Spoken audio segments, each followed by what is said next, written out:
Hello, hello. There we go. There we go.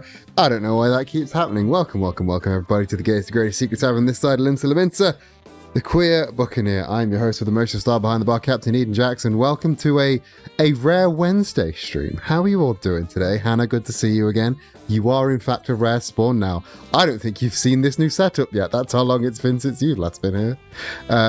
How are you all doing today? I'm doing pretty good. I've had a pretty productive day. I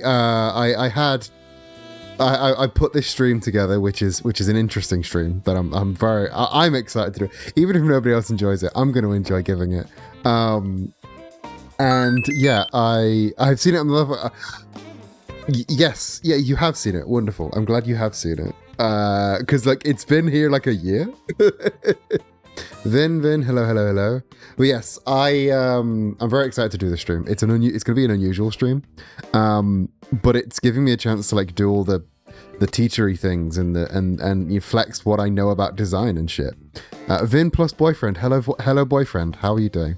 But yeah, so this is kind of I wanted to do this last week, but you know shit got in the way. I saw the new Games Workshop logo. Has everybody seen the new Games Workshop logo? It fucking sucks. And that got me thinking about just all of the companies that have rebranded and have I call it reblanding, because the rebrand, they just suck all of the personality out of the company. They suck all of the charm, all of the character, all of the good messaging out, and they're left with just like plain sans serif, flavorless bullshit. So I figure we would take a walk through why this keeps happening, and why people think it's going to be good, and why inevitably it's not. So without further ado, let us everybody take your seat, get your notebook out, because we are going to learn why is every logo so boring now. I think the hilarious thing is that most of them are making these changes just as a lot of orgs that did rebrand. Yeah, for real. Like, some of these people are so late to the bus that like the bus has departed and people are coming home from wherever they went on the bus now. So yes, why is every logo so boring? This is, like I said, I used to be a teacher, so I have to clarify, this is not a lesson plan. This is not a school. I am not a teacher. This is just how I put things together now. So what we're going to go through is we're going to like define minimalist logo design. We're going to talk about the psychology of it. We're going to talk about the crowd reaction, because that I think is more fascinating than the thing itself. As usual, I'm way more fascinated with the crowd reaction. I want to talk about why I think it fails, and then the last bit, the bit that I think might the bit that's going to be the latter half of the stream is let me have a go, because after we get through this quote unquote lesson, I'm going to have a crack at making a Games Workshop logo that doesn't suck, and that's I'm gonna need input from a lot of other people, because I don't know much about Games Workshop. But let's talk about minimalism. Minimalism, specifically in logo design, because like you search minimalism and you get like so much stuff, because it's such a big overarching like a way to live your life. But in logo design specifically, it means a handful of very specific things. It's rooted in these core beliefs. Simplicity can convey meaning better than complex designs, which you may disagree with outright. Like, this is only like this is just a trending like set of beliefs right now. It doesn't make it the truth. I think you can convey a lot in a simple design, but I also think you can convey a lot in a complex design. A lot of the simplicity, a lot of the meaning conveyed in simplicity is more it's more like intonated and suggested at, rather than being a concrete offering of information. It's more of a suggestion of information. But this is the first belief. People convey meaning better in simplicity rather than they can complexity. The second one, stripping away extraneous details makes things more memorable. This is one that I kind of agree with. I am on team strip away extraneous elements. Whenever I'm designing logos, designing brands for anything, and Hannah in chat can attest to this because I would run it by I often am guilty of putting a hat on a hat. I will have two things that I think will work, and I'll try and do them both, and they'll get in each other's way. And then if I just decide to do one of the things, if I remove one of these elements, it becomes way more memorable because it becomes way clearer what you're trying to do. Do you understand?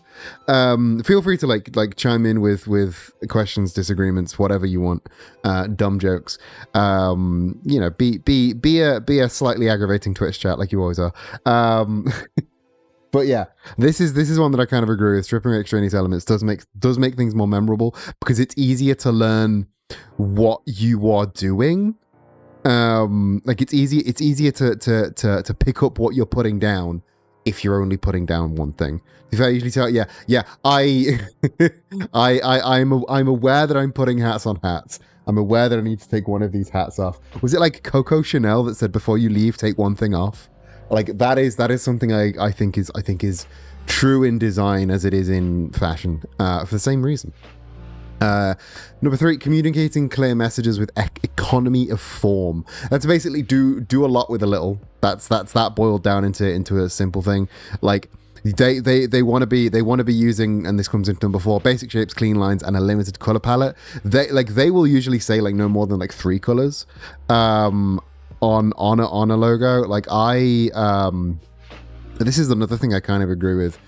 Limiting your color palette makes things way easier to make, way more flexible, way more it work on way more backgrounds. It is way more variable, which is why I'm hesitant to do one piece of jewelry specifically. Yeah, Coco Chanel didn't say before you leave, take your shirt off, but the point still stands. Basic shapes, clean lines, limited color palette, combining simple things to get a memorable solution. And again, these are like the main minimalist logo key cornerstones, let's say. And again, some of them, some people take them too far, and that is the problem is when they take this shit too far, because on its own these 4 things only make clear, sometimes albeit a little bit boring, but clear and functional and memorable, unique logos. It's just when people take this shit too far, and sometimes people do take this shit too far. Here are some examples, both good and bad. Like the SanDisk one, I'm going to start with the SanDisk one. The SanDisk one is fucking fantastic. Whilst every other company was going in the bland direction, SanDisk went, okay, we will have a standalone wordmark logo, and this is the shit they came out with.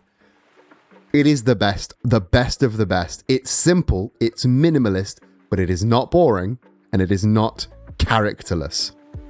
You can tell they're a technology company. You can tell they're cutting edge. You can tell all sorts of shit about them. And the same thing I would say with the Fanta logo.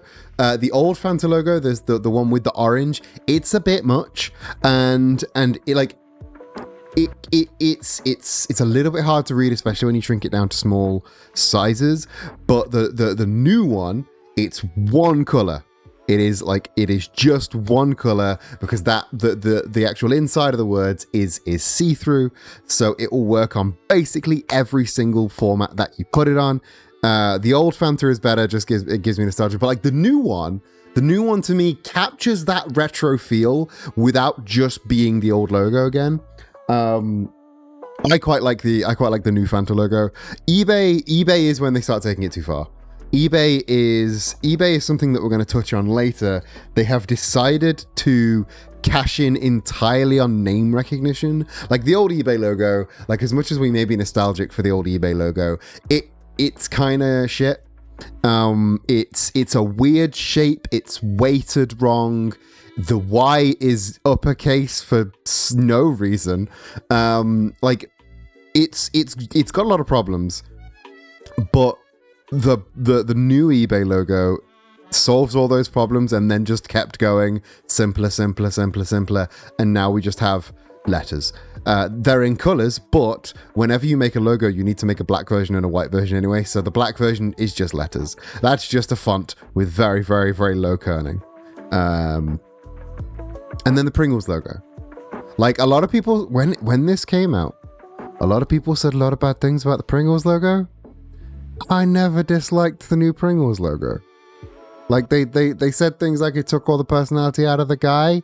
Like, I quite like it. You can still tell it's a guy. The way I fucking ran it. Like, you can still tell it's a guy. You can still tell it's supposed to be like a fun-loving dude. And the mustache now looks more like the Pringles crisps, which is what they're supposed to look like in the first place. Now that they've taken the lines out of the mustache, it just looks like a Pringles crisp. Like, I think the new Pringles logo is better than the old one. I said it. I don't like that they turned his hair into eyebrows, but other than that, I get it. But the main offender that we're talking about today, if you haven't seen it yet, the main offender, the reason we're all here, is this. This is the biggest fall from grace I've seen in a long time.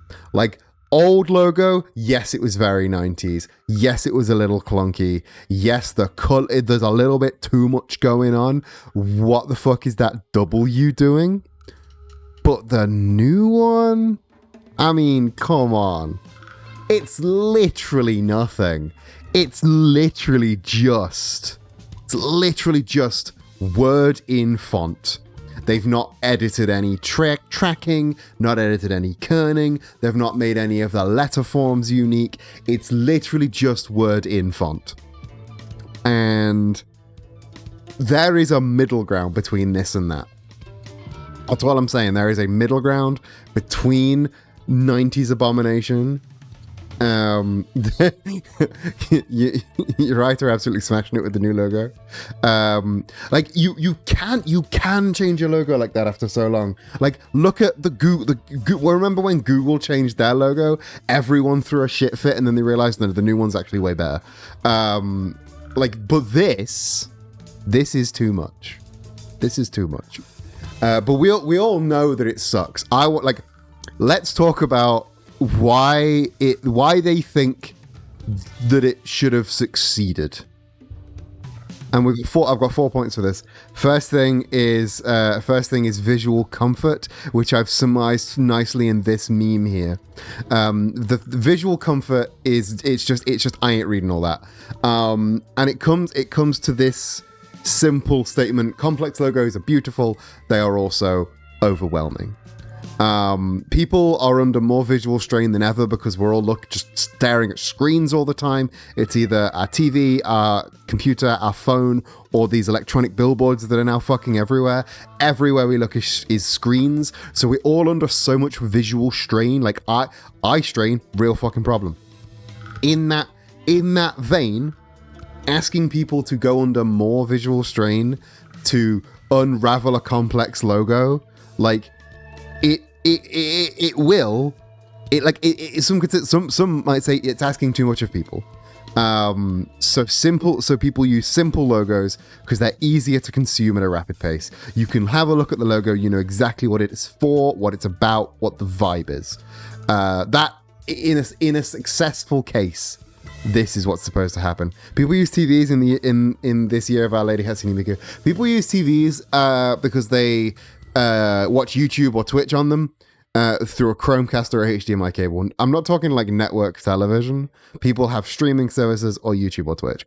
But they're still looking at a screen. But yeah, in a successful minimal logo case, it is easier to decipher what the logo is about, and therefore it puts the audience under less eye strain. They have to think. Basically, they have to think less, and because they have to think less, they are more likely to get to the end of the thought process, remember the logo, know the logo, see what it's doing. So that's the first of these 4 points of why people go this minimalist route. And again, a simpler logo reduces the risk of a simpler logo reduces the risk of bombarding your audience with too much info and turning them off, as I just said. The second thing is multifaceted usage, or doing a digital dancing. I do feel like the original GW logo, not really reading the text. Yeah, you just know that those shapes, you just know that silhouette is the Games Workshop logo, and a powerful silhouette is more important than anything else that we've said today. Like, and that's the case in logo design or character design or anything. A powerful silhouette is the way forward. Like, if people can turn down the brightness to 0 on your character design, on your logo, on your brand, and still know it's yours, you fucking nailed it. But yeah, most folks, again, spend a significant amount of time online, and unfortunately, so do brands. The world would be a better place if no brand had an online account, if the socials were brandless again. That's peak. That's the best of the life, but unfortunately, brands are on the internet. So, this again factors into why everyone's using the super simple logos. It's because it's hard to ensure a complex logo shows up perfectly in all environments. Because, like, I don't know if you've ever tried to update a bunch of lists. Thank you for that Ko-fi subscription. Thank you so much. Don't know if you've ever tried to start a new start like a podcast or start like a YouTube channel, make social media accounts for it. You have to make a different banner size for every single one, all in different resolutions, all in different sizes, aspect ratios, and they're all like compressed to different amounts. And like profile pictures are fucking minuscule. If you have a lot of detail in your profile picture, nobody knows what's going on. So people go for these. Companies, brands, they use these simple logo designs so that you can scale up, scale down, and create what's called alternate lockups for every single different use case.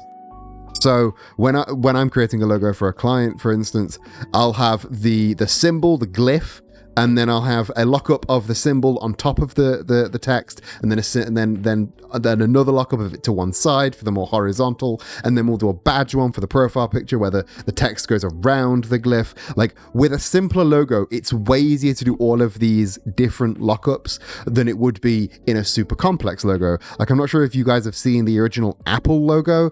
It's like a full-on like drawing of Isaac Newton with parchment flowing around it. It would be impossible to alter that. And if you set that as your profile picture, ain't no motherfucker gonna see what your profile picture is. It's just gonna be lines. Also, you can tell why I quit teaching. If I say the phrase "ain't no motherfucker" at a college, I'm probably gonna get fired.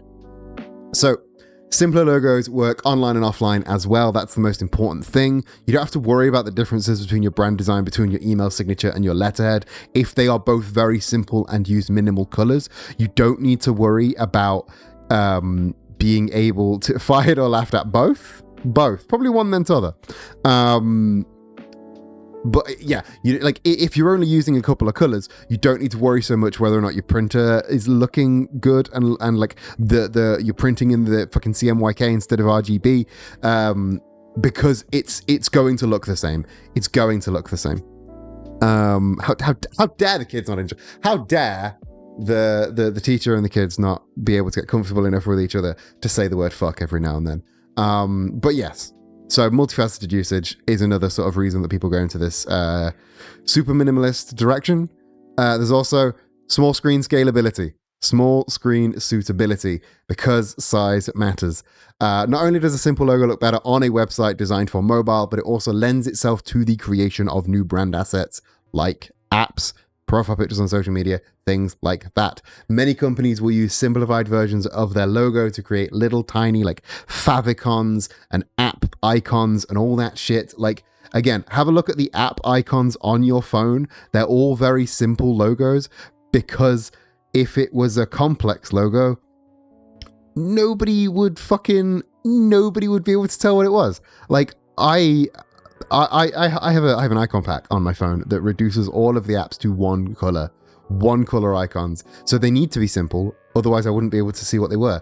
And when they're that small, even like a standard iPhone has pretty big app icons, but they still need to be really simple designs, because again, take a look at that original Apple logo on an app icon. Ain't no motherfucker gonna know what that is. If your logo is packed too full of information, it would be impossible to convert into an app symbol friendly image. This is the crux of this. This is where the start of this shit came from. It was phone screens. Everyone needed to start designing for phone screens, which means your shit needs to look better when it's smaller, which means your shit needs to be less detailed. I mean, some companies will create less detailed versions of their detailed logos. A big example for that being IBM. The full IBM logo has 13 stripes, and the mobile version I think only has 7 stripes. You wouldn't be able to tell, like, because it just looks like the IBM logo either way. That's a really, really good way of doing it. But most companies are just simplifying down to the one super simple logo. Finally, we got looking modern. It's just following trends. I did not animate this properly, so we're just gonna rock it through it. It's important for any company to maintain its visual unique appeal, for personality for years. Sticking to the same logo for too long can make you seem outdated. This is the thing. The Games Workshop logo may have been iconic, but after a while it does start to seem outdated, even if not to you, the consumer, to the people that are really important to these companies, the shareholders. The shareholders need to be told that that the people that they have shares in are doing things to try and build new customer base, look new, look fresh, look exciting. As the world continues to embrace simple logos, companies with complex logos look like they're falling behind.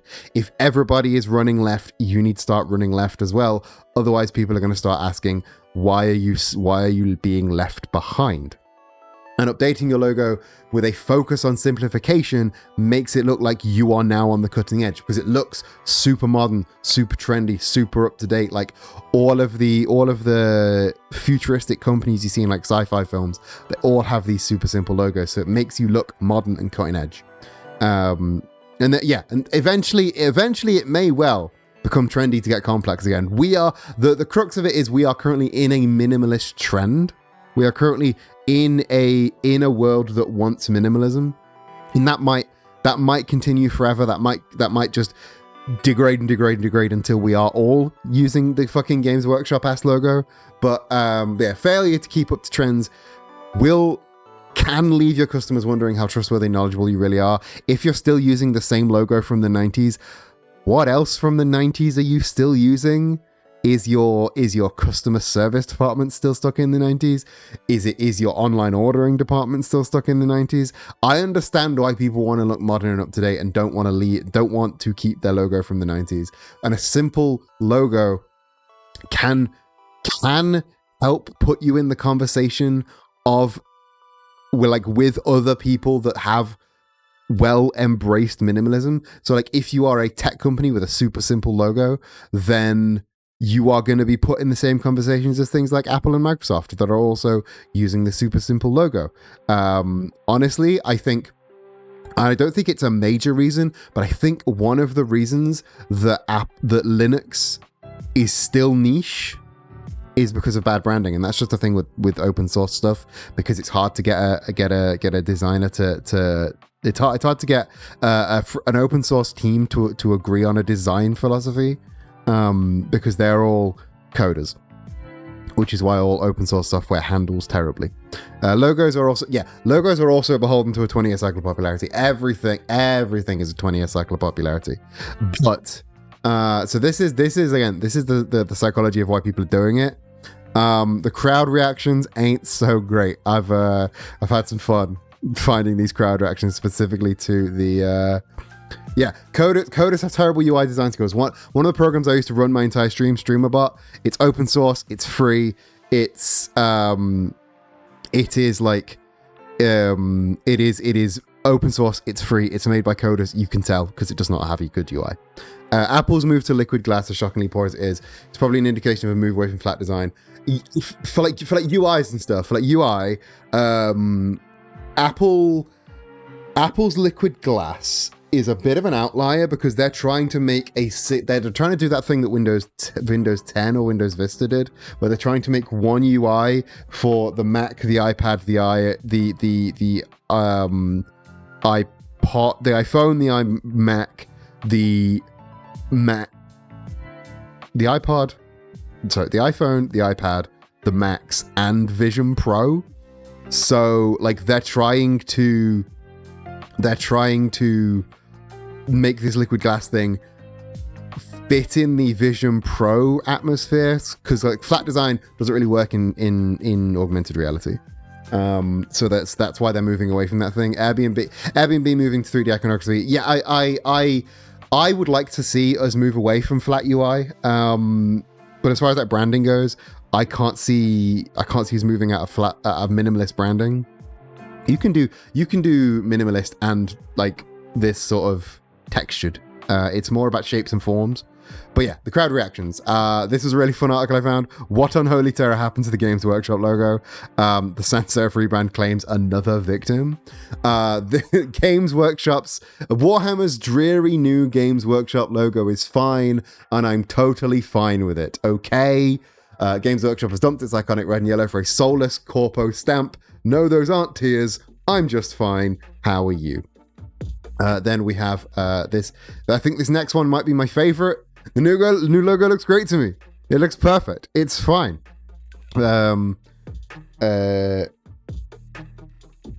Auspex Tactics, a 400k strong channel. Games Workshop new logo is bland. I have no idea who Auspex Tactics is. I just googled Games Workshop new logo reactions, and this was the biggest video that popped up. If this channel is a chud, then I apologize. And finally, this from a Reset Era forum. I've seen a lot of rebrands in my day, but good fucking god, this might be the most soulless one yet. So, despite all of that well-founded psychology and the school of thought that has existed for decades, all of philosophy, all of the psychology behind it, this clearly is going too far. The Games Workshop logo specifically is clearly going too far. When did this happen? The Games Workshop logo was unveiled, I want to say about a week ago. And all of this stuff has dropped since. I feel like Linux then has the problem that because fewer people use it, there's less call to design things for Linux. Yes, it is. Linux has other problems other than the branding, but I do think a small part of it is the branding. I'm biased though because branding is what I notice in the world. So yeah, let's talk about why it failed. Why this one specifically failed, and also why they tend to fail in general. So the biggest thing is loss of character. Logos have to be two things. Like, there are people that write books on what makes a good logo. There are people that will sell you £1,000 courses on what makes a good logo. Yeah, about the time Hogan died. Hogan, red and yellow, Games Workshop, red and yellow, they died at the same time. Suspicious. But yeah, people can write entire books on what makes a good logo. People will sell you courses on what makes a good logo. This is like boiling it down to two words: memorable and unique. That's what makes a good logo: memorable and unique. And of course, you can have memorable, unique, and bad. But if you are memorable and if you are unique, then you are likely going to have a good logo. But if you go too far in the minimalist direction, you will erase both of those aspects. Because a unique logo is often memorable simply because it's unique. Again, it doesn't always mean it's good, nor does it mean that it's successful. But in fear of making logos too messy and too busy and too muddy, designers keep reducing the number of elements, hoping that what's left will be minimal and therefore clear. It doesn't always work that way, but this is how it's happening. People are getting too scared to be busy that they're hiding too far in the opposite direction. And finally, excessive minimalism strips away everything that's unique, everything that's minimal, in favor of keeping it simple, because we're so far entrenched in this idea that a simple logo is a good logo. We're so far entrenched in this idea that minimalism equals good that people will just assume that it is minimal, therefore it is good, and it doesn't quite work like that. And the other reason I think it fails is unclear messaging.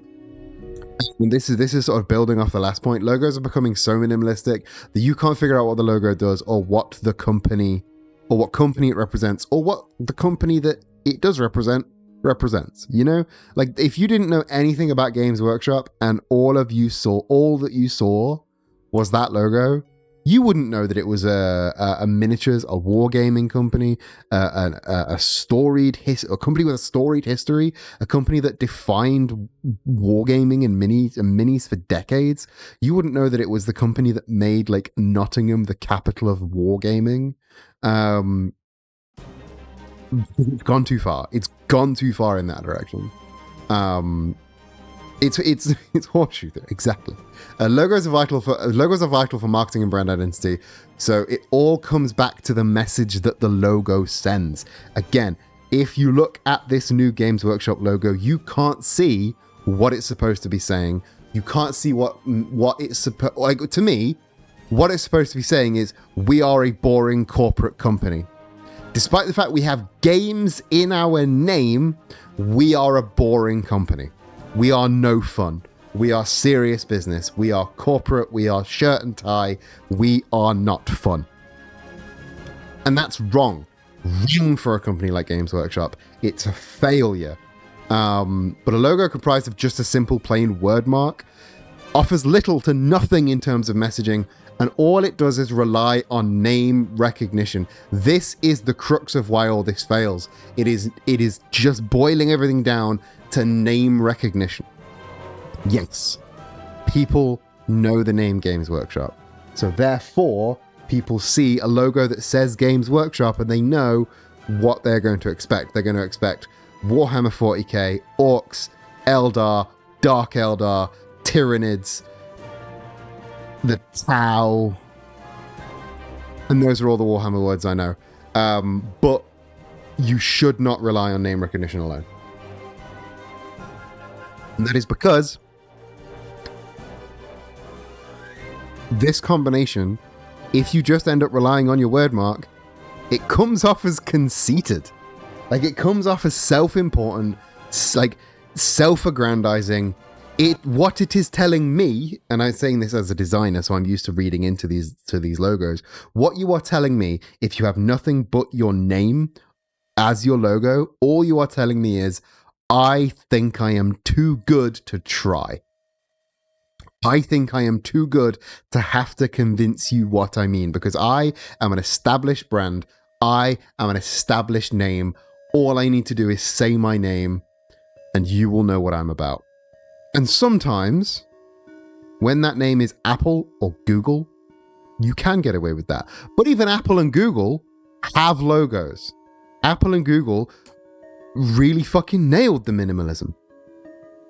But when every fucking company's doing it, when PayPal and Games Workshop and eBay, when they're all doing it, just feels conceited. And if anything, it just illustrates how much we are relying on fewer and fewer brands. It is illustrative of monopoly. It is illustrative. It is a recession indicator.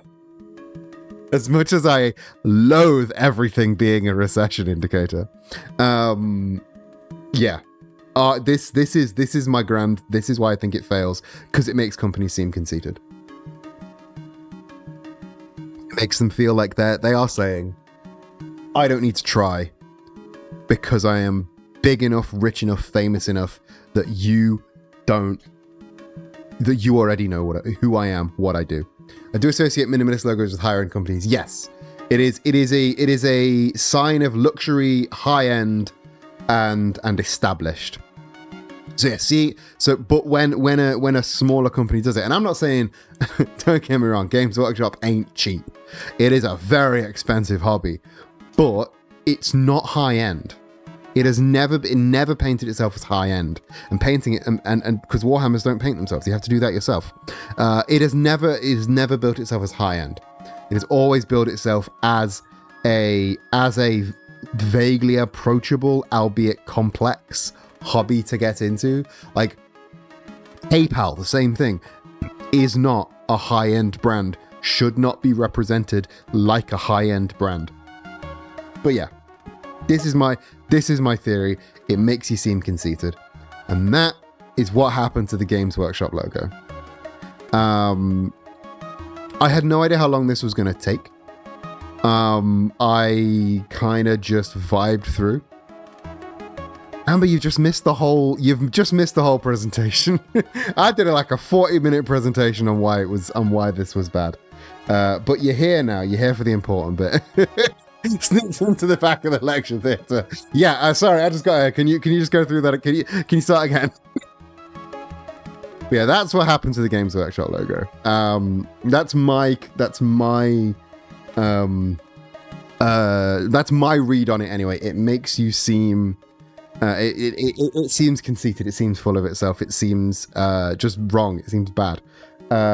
So again, I had no idea how long that was going to take. I just did a little, and I also I don't know how that came off to anybody else. But now I feel like, again, we're at that final point where I need to say, I need to sort of put my money where my mouth is, you dig me? Because if I am able to sit here for 45 minutes and say to you, all of these brands are bad, all of these brands are shit, this is why everything they're doing is wrong, I should be able to do better, right? So I'm booting up Adobe Illustrator, and for the latter portion of this stream, which is going to be a lot more chilled, a lot more returning to normalcy. I'm done being a teacher now. We are gonna put together a better version of the Games Workshop logo, and I want to do this. I want to do this the way that I would normally, go about logo design, albeit I'm not going to start with a sketchpad because I don't have. Actually, I could get my webcam out and we could do some sketches together, but I don't have a setup for that at the minute. But yes, we're on the practical part of the lesson. We're in the practical part now, because it's not just going to be me making it, because I do not know enough about the brand to make a good Games Workshop logo. So we are going to work together on it. So let me just grab a capture for.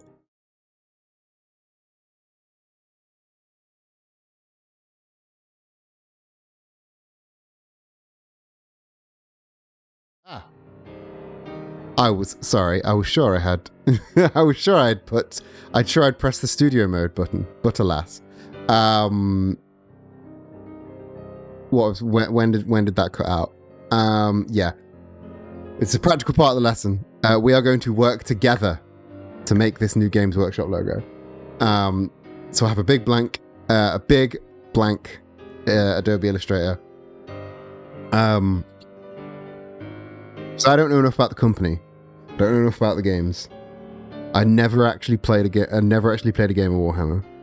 I know a few things about. I know a few things about Games Workshop, and that is they do Warhammer, they do Warhammer 40k. They are from like the 780s. They're about 50 years old, I think. I don't know. And dice, there's a lot of dice and tape measures. I know they are dice, I know they are tape measures. I've always thought it's weird to have to play a game with a tape measure. But they have a tape measure. So this is where we are going to collaborate on this. And I am going to choose a better font. I'm going to choose a very readable font. Where is it? Where is Atkinson Hyperlogical? There we go. There. So, we are going to stop, collaborate, and listen, and then make. We're actually starting now. So let's talk Warhammer. Does anybody play Warhammer? Have we got any Warhammer heads in the chat? I do want to go back to the red and yellow. I think the red and yellow color scheme is one that, like, it is too iconic to go away. But I'm going to also give myself the caveat of it needs to be a sans serif font. Because I don't want to go, okay, here's what I would have made, but clearly just going against the brief completely, because these things are made with a brief, and the things that are going in the brief are obviously like, we want to look we want to look a little bit more corporate, we want to look a little bit more professional, we want to look a little bit less thrown together. So I am going to use a sensible sans serif font, but it is not going to be bland. So Warhammer Games Workshop is just Warhammer, isn't it? It's not like they don't do any of the other games anymore. It is just Warhammer and Warhammer 40k. No serifs. Serifs are bad. Serifs are so out. Sometimes a slab serif if you're nasty, but serifs generally are out. So if there are any Warhammer fans, Warhammer appreciators in chat, if you just like throw some adjectives around that would describe the general vibe of Warhammer, like it is a game about like building, it is a game about creation, and it is a game about like, it's a very open-ended game. I play a little. Sans serif redesigns make me so sad. Serifs can look sophisticated and desirable. Yes. Okay. So maybe we will take out the desire for it to be a sans serif, and we will go for a simple font. We will use a simple font. But yeah, it's about creation. It's about building. It's fantasy. Even like. I know they've got Warhammer Fantasy and Warhammer 40k, but even they are fantasies. They are power fantasies. It is less about creating. It is about being part of the world. That's so good. Being part of their world. They have created a big living universe, and you are building part of those worlds. I said creation in the way that you are like physically building the miniatures that you buy. You have to cut them off the sprues. You have to put them together. You have to paint them. So it is creative in that way. So I'm going to put immersion. Can we agree on immersion and creativity? Are they both? Are they both valid terms? My text went real small. So, Warhammer 40k, dice, tape measures, red and yellow, simple font, building, being part of the world, immersion. I'm going to take away being part of the world because immersion I feel like is there. Immersion, creativity, fantasy. There might be something, I know using like an isometric view of a dice is really cliche, but there might be something we can do with turning a dice into like a G glyph. It's possible. It's a little bit cliche. It's a little bit tired, but I think there might be something we can do there. But obviously it's not just a G. It's a GW, and I don't. Are we going to be leaning into the GW as a grimdark? Shall we try and emphasize the grimdark of it? Because like both fantasy and 40k, they are both very grim, very dark. They are kind of inventors of the grimdark, or definitely popularizers of the grimdark world. Yeah, I think if we can get to like 10 of these, it is also complex, big and beefy. There is a lot to work with in these. In these, like the codex that you buy for each army is like hundreds of pages. So it's building, it's immersion, it's creativity, it's fantasy, it's grimdark, it's complex, and yes, lots of big beefy boys. So big beefy boys. I don't know quite how we can get the big beefy boys in. But yeah, this is genuinely how I approach creating logos for brands and stuff. I will get them to just list with me a bunch of adjectives, and then I'm just gonna start like mushing the adjectives at each other, or like the nouns at each other. So again, as far as nouns go, we've got dice, we've got tape measures, we've got minis. We've got paints. Like, are there any other like things that are associated, or like nouns, adjectives that are associated? Yeah, brushes. Can't have paints without brushes. So we've got 1, 2, 3, 4, 5, 6, 7 and 5. So that's 12 words to go off. Big beefy boys. I missed something, but I don't want to miss that. Don't worry, you won't be missing. There'll be no missing the big beefy boys.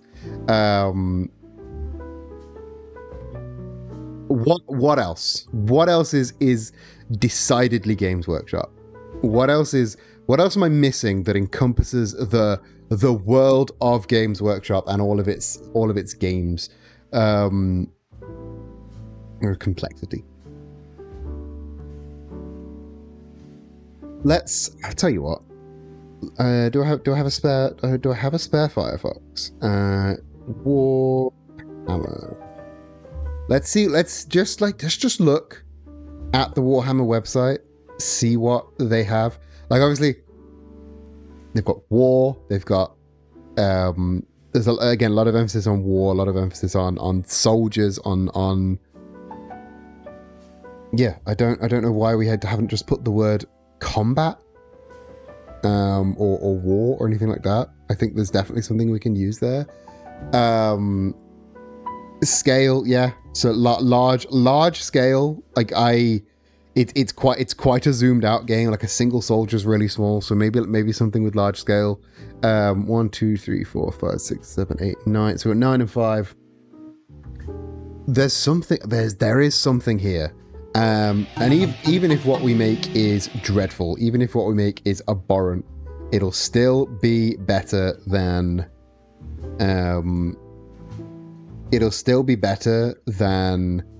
the abomination that they currently have. I've got space and medieval there because we've got space for 40k and medieval for Age of Sigmar, I think it's called now. Or is it not called Age of Sigmar? I don't know. So this is going to be our starting point. Do they even still do Age of Sigmar? They might not. I'm a little bit behind on my Ward Hammer. Oh, they do. Get me. I only ever knew people that played 40k. I didn't know that Age of Sigmar was still a thing. I just guessed. I had assumed that they still did it, or maybe that they had replaced it with something else. Imagine if they changed it to games, like written by an orc. Oh, fuck off! I know what an artboard is. So this is our. These are our starting points, because this may not be what the company wants to represent, but this is what the company represents to its actual player base, which I think is more valid than what it actually does, what it actually wants to represent. This is what it is. It used to just be called Warhammer, and then they've added Age of Sigmar. Yeah, because they went through that thing where they had an original thing called Warhammer, and then they had Warhammer 40k, which made people have to refer to original Warhammer as Warhammer Fantasy. So they had to give it a subtitle, otherwise people were just going to keep calling it Warhammer Fantasy. Is this more readable if I make it white? Yes it is. So they called it Age of Sigmar, and I think they rejigged all the rules ever so slightly and resold you everything if you picked up Age of Sigmar, which I don't think was a good idea because it made everyone very mad. But then Games Workshop and making decisions that make people mad. Name a more iconic duo. Dice images, minis, paints, brushes, space, medieval. I think this is kind of it. I don't want to get started with anything big just because we're about to go to break in a couple of minutes. So let's take a look at talking about the lecture earlier. Really looking forward to see what we make. you missed the lecture, saw the setup for the second bit, and went, actually, yeah, nah, I'm done. Enjoy the rest of your day. Have a good one. So I'm gonna get this out. I'm gonna get this out of my system early. I'm gonna get this out of my system early because it's probably going to be bad. I want to try and do the. I want to try and do the turning a dice shape into a G. It's gonna look bad, but the way you make a good logo is you make some shit logos. That is sort of the ethos I've been living with this entire time. You have to get the shit ideas out of the way, and a lot of people are afraid to do the shit to get the shit ideas out of the way. But not me. I love getting the shit ideas out of the way. What I'm doing now is I am slicing up so I've got this hexagon here that I'm then using the scissor tool. Do I want to use that there? Yeah, let's use that there. I'm using the scissor tool to cut this up. So I now have these 3 shapes. And what I'm going to do is play with the stroke on these shapes to get... I'm going to play with the stroke weight on these. So if we go Shift W, we can then turn the... Actually, we might be able to do it without manually doing the weight. If we just do that, then we get these funky shapes. I like these funky shapes. This is really cool. I'm sorry, looking at the there is a tool for scissoring. If you've been doing it wrong, what you need to do if you ever need to scissor in your real life, you just need to go into your Illustrator menu and find your scissors. Yeah, this is like a super simple. We can beef up if we beef up the centers too much. Like, we don't want to fall into the trap of making shit too complex. What I'm gonna do is also grab this thing here, because again, we do want to make it look like we do want to go for making it look like a G. So G's are not O's, otherwise they would be called O's. So we need to pull this down to about here, and already it's looking vaguely G-ish, but we need to... Ooh, hello. Did not want that. Let's... Why is that being weird? Why is that... Why... Oh, I see what's happening. I see what's happening. These have fills. These shouldn't have fills. That's what's going wrong. These are having fills, and they shouldn't be having fills. I just realized you guys can only see the main window. Give me a second, and I will... Because you can only see the main window. So I'm going to add a display capture so you can see everything else that's there. Not that one. This one? No. We want this one. There we go. We'll make it small. Make it small, make it centered. Bear with me. Bear with me. Hit the screen. That'll do. That'll do. See, now you can see all the little windows and stuff that pop up. I saw myself in chat and I did not like it. I apologize. I never want to make you have to perceive yourselves. See, now you can see these little windows that pop up, which you couldn't see before. So let's make another copy of this and shrink it down.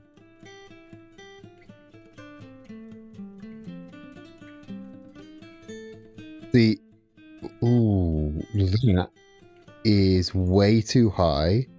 I think this top bit needs to be about the halfway point, doesn't it? So let's this is not going to be our winning idea because we need to get the shit ideas out of the way.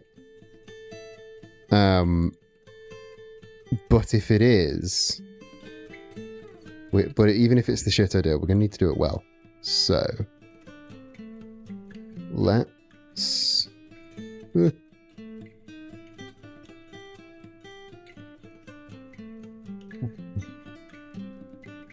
so weird. Let's see what. Now it looks like a little mustache man. Is this GIMP? This is not GIMP. This is Adobe Illustrator. Let's scale this down by let's half this, half the scale. It looks like it looks like a little mustache man now, and I don't quite like the little mustache man. Little mustache man with his little mustache plan.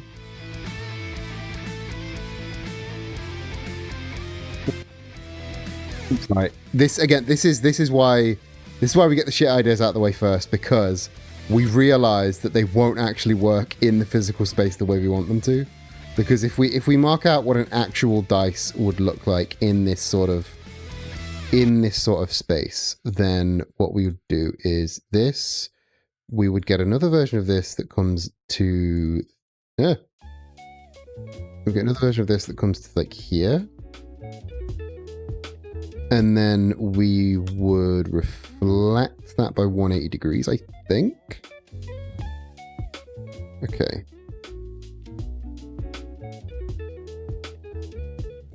That's wrong. That's wrong. That's not what dice look like. That's why this is wrong, because that's not what dice look like. Okay, so what we need to do is rotate this around this point by 90. Or no, not 90, 240. That's what we want. So that is what a dice would actually look like. Boom, that is what a dice would... Ad break. Oh dear. GIMP recently got its 3.0 release, which finally adds features that are basically absolutely essential even to casual workers. Unfortunately, that big release did not involve a new UI, so completely fucking unusable regardless of how much it can compete with. Yeah, I think we've gotten to the point where Affinity is the Adobe killer. It's not. It was never going to be GIMP. Let's be honest. It was never going to be GIMP, but it's Affinity now. Affinity is what's going to kill Adobe. But yeah, we are in ads. See, what we've got now is what looks like a clock. We've got a clock, which is not the worst thing in the world, but it's not like what we want, really. And even if we lower that down, it still looks a little bit clocky, you know? Not in the fun way. So let's try. The frustration with Affinity is that supposed Linux version never materialized, and it does not run under Wine no matter how hard you try. So your problem with Affinity is Linux. You're back already? God damn. You got the easy way out. Everybody else has to watch 3 minutes of ads. You got out in like 60 seconds. Hell yeah.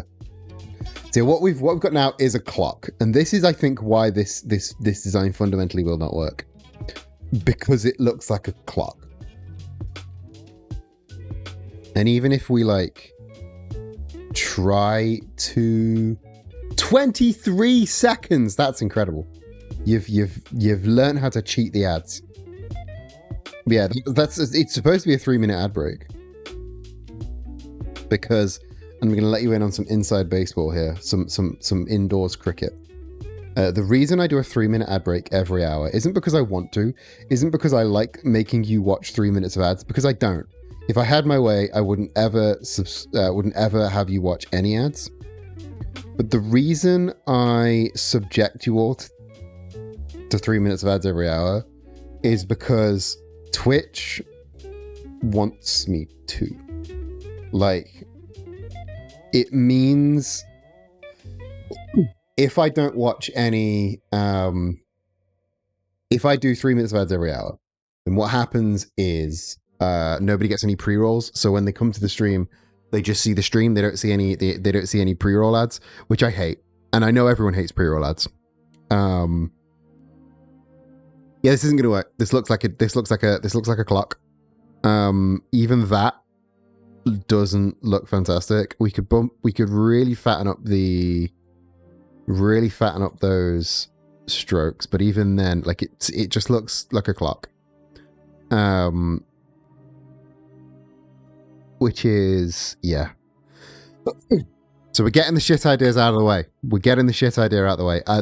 This was like the one idea I had that I was like thinking on. That I was like, ooh, this could be our starting point. It does kind of... I also did just notice that it looks like a shield. And there might be something we can do with that.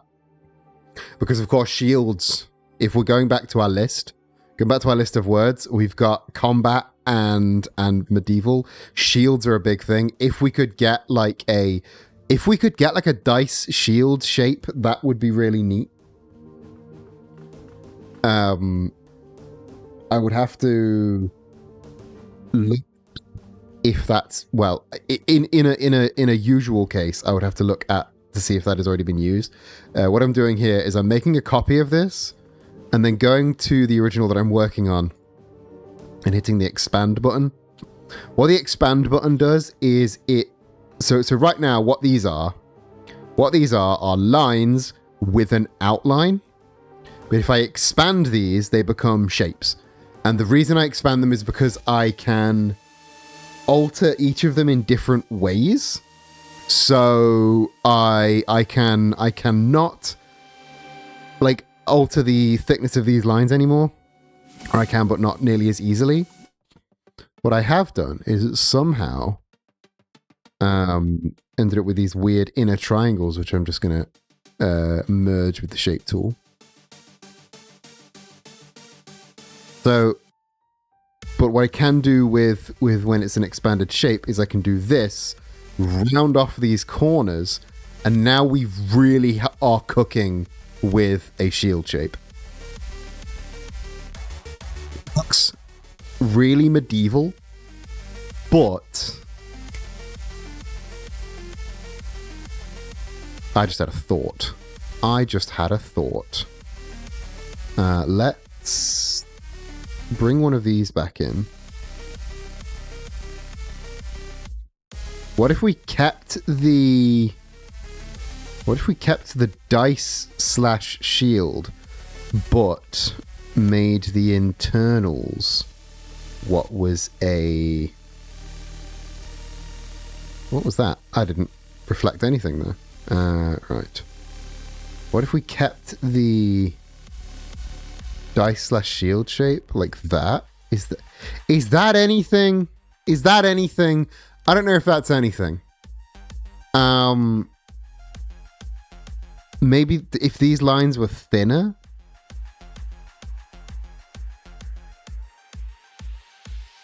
So these lines are 53. So this line is 53.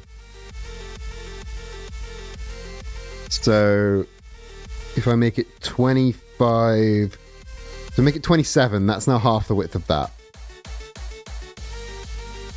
It's dice, it's shield. Are we anywhere? Is this anything? This music's a lot. I don't quite know what music this is, but this music is a lot. Is this anything? I don't hate this. I don't hate this. We're still kind of getting the shit ideas out of the way, but I don't hate this.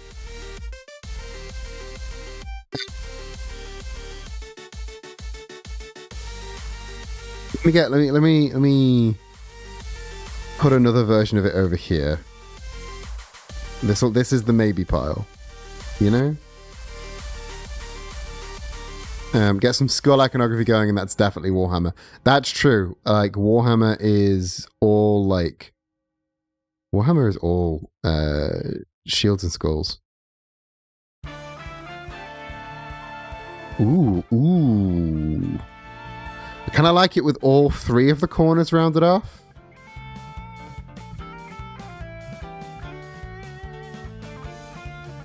Have I lost the ability to unround off this corner? That sucks.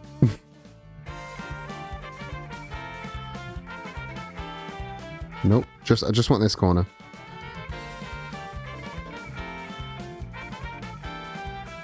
Do we... Oh, I've lost my copy. Right. Let's go back. Let's continue going back until we can unround these corners.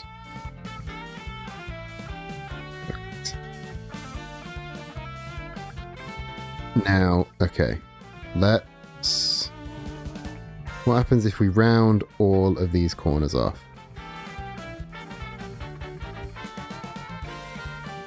That's really shieldy.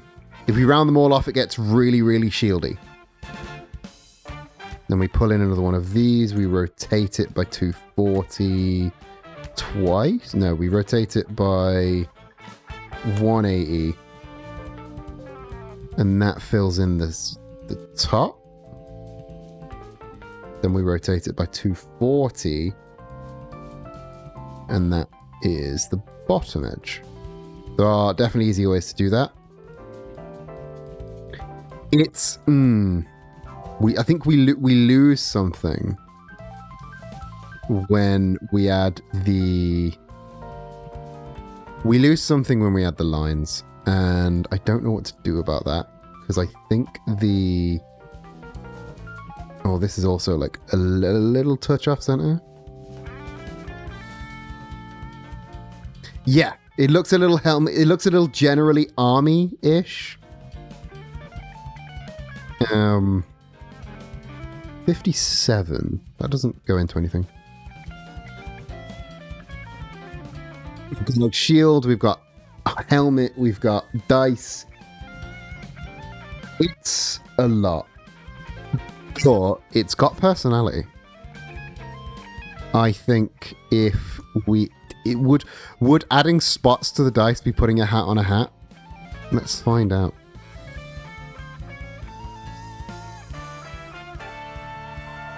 Let's find out if putting spots on the dice is a hat on a hat. Because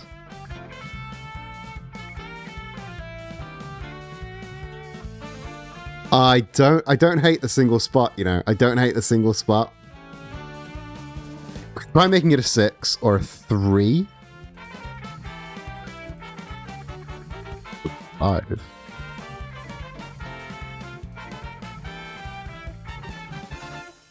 I think the 5 might be too much. But the one spot might be something. The one spot on the top, I mean, it's a critical fail is what it is. But it might be something. Let's...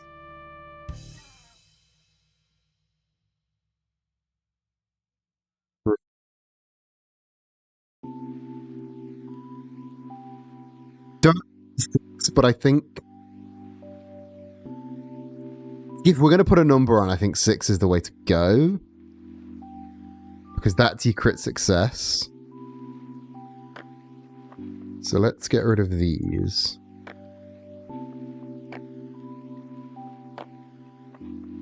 We're zooming out to see what it looks like zoomed out. I don't... It's very different. It's very different. Thing is, it's very different to what Warhammer is right now. I think this would be as hard a sell as the actual Warhammer logo, as the actual like new one would be. Because we're building something fundamentally different. We're going to go back to the one spot, you know.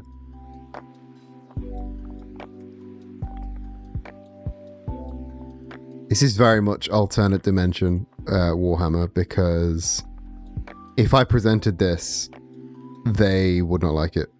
Although granted, the thing they got presented is not something that is similar to anything that they have. And they seemed to love that. Or at the very least, they used it.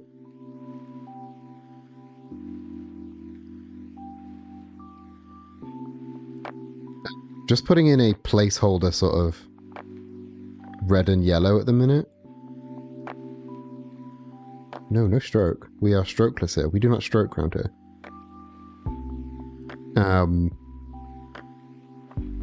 And yeah,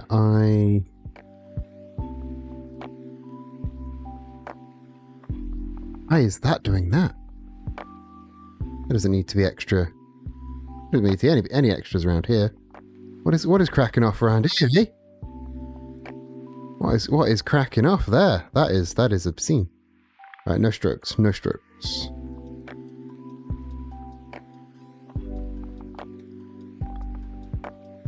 Well, I like that as just a standalone thing.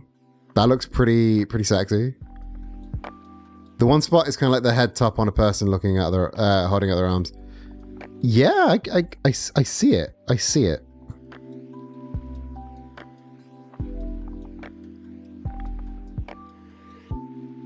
Let's just throw in some placeholder reds and yellows for now.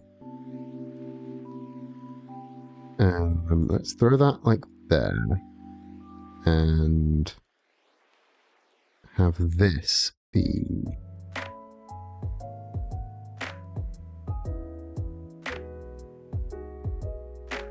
It does look like a person celebrating. It does look a little like a person celebrating, you're right. Which I don't hate. It's a little bit of like... It's a little bit of... yeah, we're getting the classic colours in. We can't not have the classic colours in. We're doing red and yellow. Red and yellow is non-negotiable as far as I'm concerned. We need a prettier yellow. We might even verge into orange. Let's tell you, let's get the old Games Workshop logo. Let's get the good old one as the starting point of the colors that we pick. Let's grab that.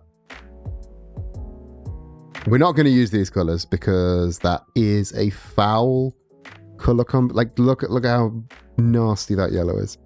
But if we use it as a starting point, we use it as it needs to be warmer than that. That's a horrible, ugly yellow. Yeah, this feels like thrown together. I mean, if I was genuinely to just refresh this logo, let me image trace it.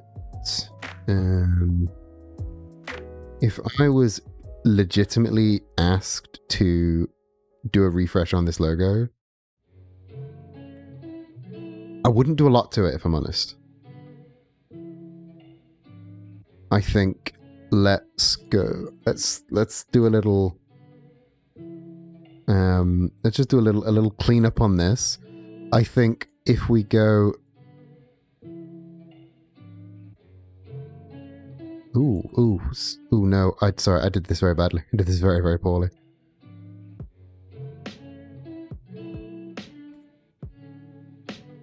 If we black and white logo? No. Hold up. Bear with me. This is the bit they don't tell you when you're designing. It's a lot of just sort of playing with sliders and seeing what sticks.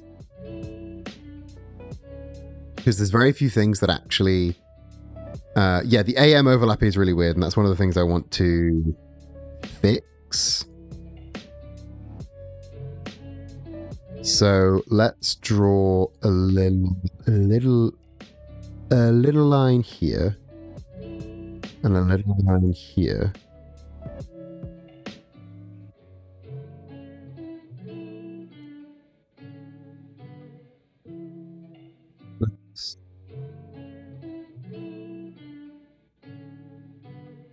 Now with Shape Builder,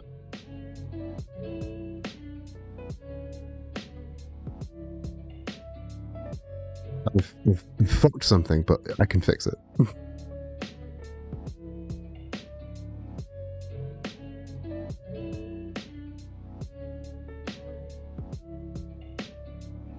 So let's grab that color.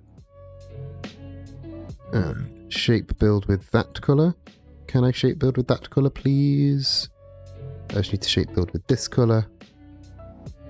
Yes, give me that. And then allow me to just delete some stuff, please. I love how usable and not clunky Adobe Illustrator is. Maybe it'd be easier to use if I could use it, but alas, I can't. So we don't. So we suffer. This color combo really is horrendous. I don't know what they were thinking. What they were thinking was, it's the 90s, nobody gives a shit. Yeah, already just cutting off that, it looks better. It doesn't look good, but like for real, that would be the starting point.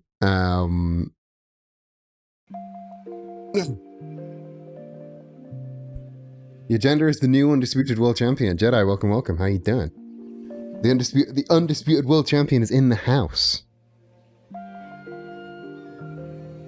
We did a little lecture and now we're doing a Warhammer.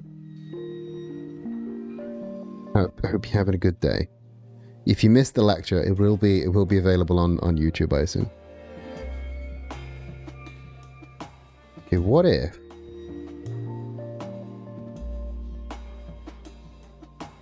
Chat, I think I'm cooking. I don't think. And therefore I'm not. Path. Make a copy. Gotta make your copies. Oh shit, I lost that copy. Oh well, I'll get it back. Gotta make your copies. Always be making copies. Did it move? Why did that move? Oh, have I fucked something? Why is that? Why is that? When did you move? I didn't ask you to move. Stupid thing. Anyway, where was I? Oh yes, I was cooking. I was about to be cooking. Right, let's grab this. This.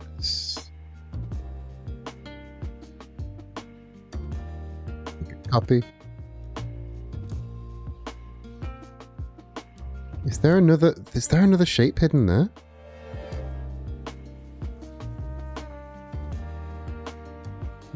Grab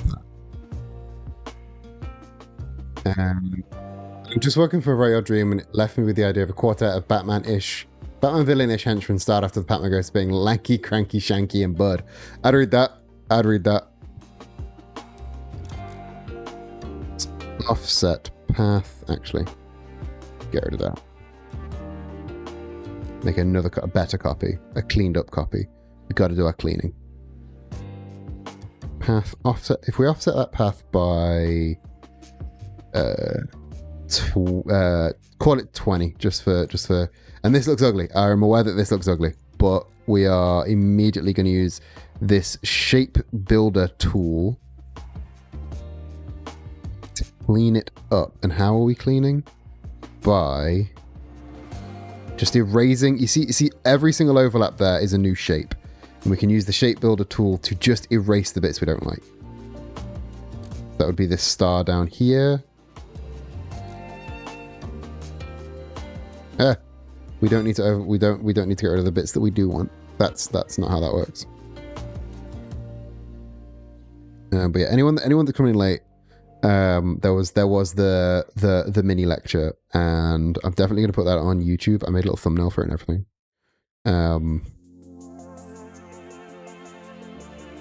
And please do let me know, A, if that was enjoyable, and B, if you would like watch more of those, because I got a lot of thoughts. And if people are interested in like hearing me like do little PowerPoint presentations, then I'm happy to do little PowerPoint streams. I've always liked there's a comedian here in the UK called Dave Gorman. He does like PowerPoint stand-up comedy. I've always enjoyed the idea of utilizing PowerPoints for like my first stand-up show had a it was shit, but it had a but it did have a PowerPoint element. Honestly, chat, I might have cooked with this. I think this is like the yellow is not working. The yellow is shit. But I think I might be cooking with this. Oh, stop. Like, it would never get picked, But even with like a simple font, like, what is black line? What is that black line doing? Get out of here. What are you? What are you, black line? Is it control W for outline mode? No. View outlines. Show me outlines. Control Y for outline mode. Okay. What is all of this mess? Ugh. Ugh.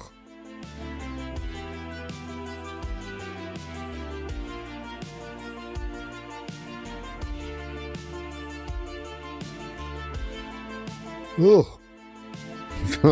The black line is my worst nightmare. Terrible stuff. Right, let's... Can we just, like, do it the old-fashioned way and collect everything that I want? And just... Bleh. Bleh. There we go. If I hit the combine button enough times, they will all combine into one shape.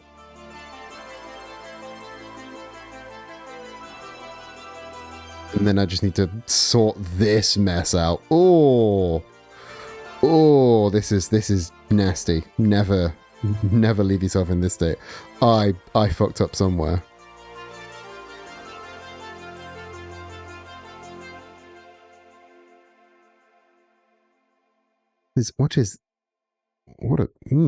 I've lost everything.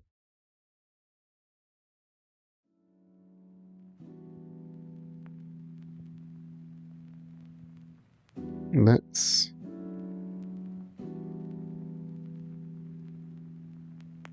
effect path points, object path average.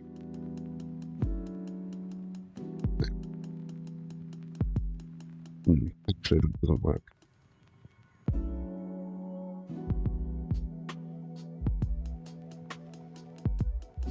This is the terrible bit that nobody wants to admit that they do, but everyone does this bit. Like everyone is like, oh no, I've done messed up. I need to drag all of my shit to the one point.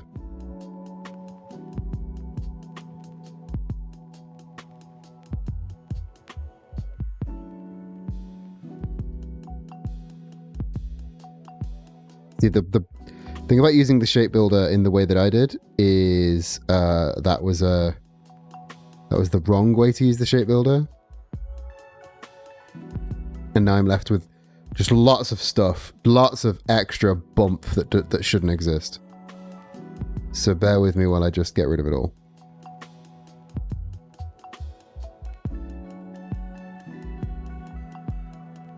There we go. And now I need to check the other corners just to make sure, because I guarantee the other corners are just as messy. Ooh, deep breath. What is that? What is that? What are you? Christ. Messy, gross, horrible.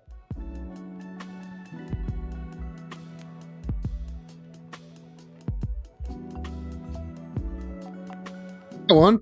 That one's perfectly clean. That one's absolutely gorgeous. Look at that. Right. What I might do, slice it in half, copy it over. That'll simplify it.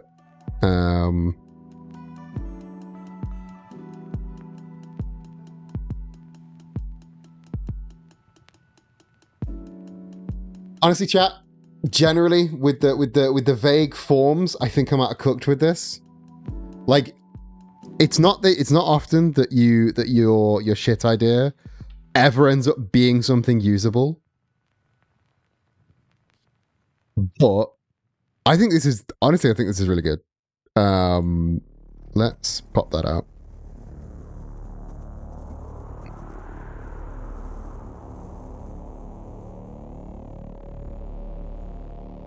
Like, what's my layers panel looking like? Get rid of that. I don't need the Games Workshop logo anymore.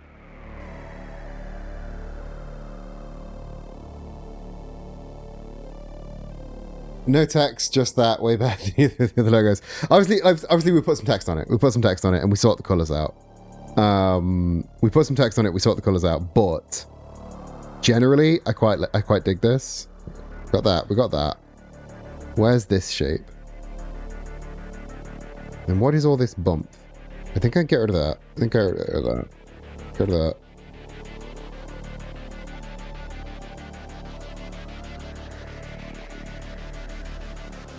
Yeah, we literally just need these 4 shapes. It's simple, it's beautiful. We can pair it with a nice serify font.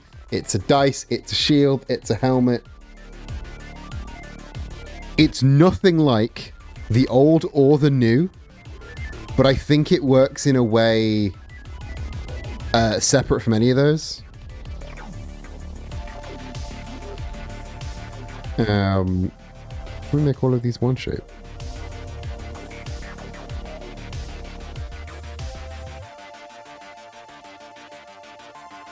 One compound path, please. If I had a foot in the door anywhere in Games Workshop, I would 100% pitch it to them. But I think the likelihood is low that they're going to change from what they have now. Because that's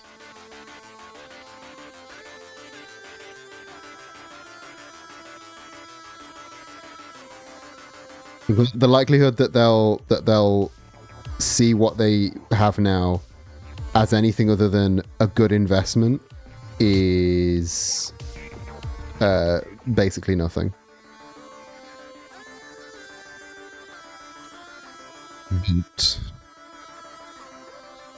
Now we get to do my favorite part. I made the new logo, guys. Beautiful. And now we get to do my favorite shot. My favorite part, which is fonts. I adore fonts so much. We're gonna use a serif font just because it's a personal challenge, honestly. Use a serif font because I will default to a sans serif all of the time. So using something with serifs it's gonna be a nice little challenge. I've got, as you can see, a lot of fonts. Some may say too many fonts. They would be cowards. No, it's too. It needs to be something like old style. Like something maybe like a slab serif would be the way forward. Black letter would be way too much. Like that's not the way. That's not the way at all. What have I got in slab serif? Don't love that. Honestly, I just don't have a lot of good serif fonts at all. And some of these are just badly organized.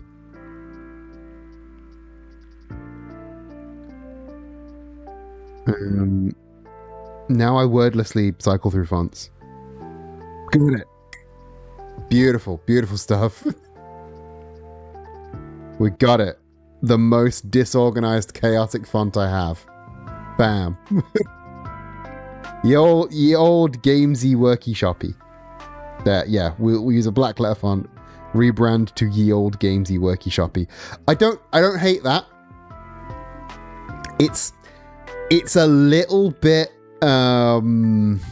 is it vaguely a little bit too lobster too? Possibly.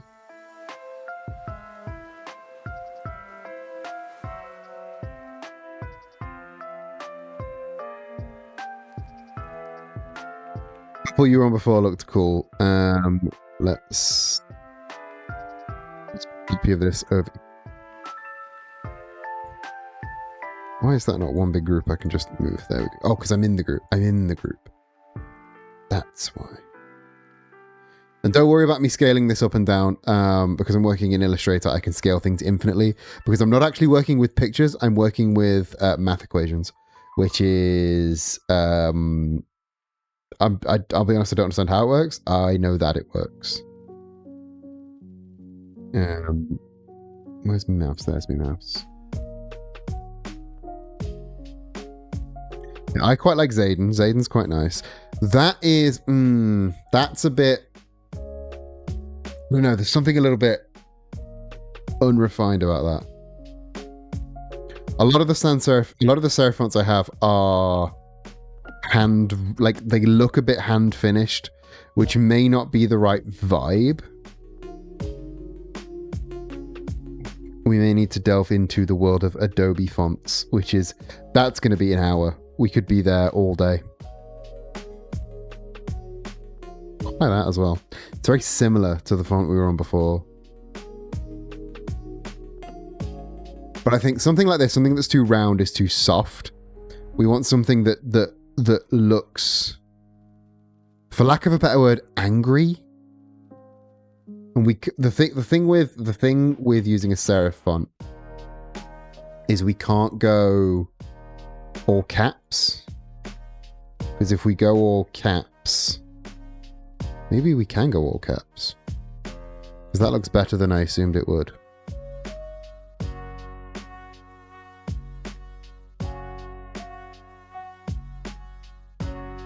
I don't hate that. I don't hate that at all. Let's get our barrier thing. A little trick for getting distances right is you use your letter O, you line your letter O up to the widest part, and there's your gap.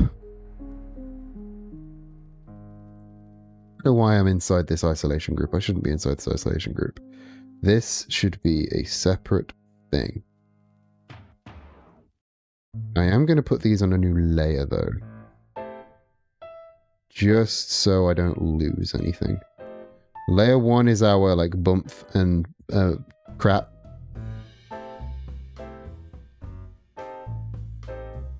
Excuse me, why are you? No.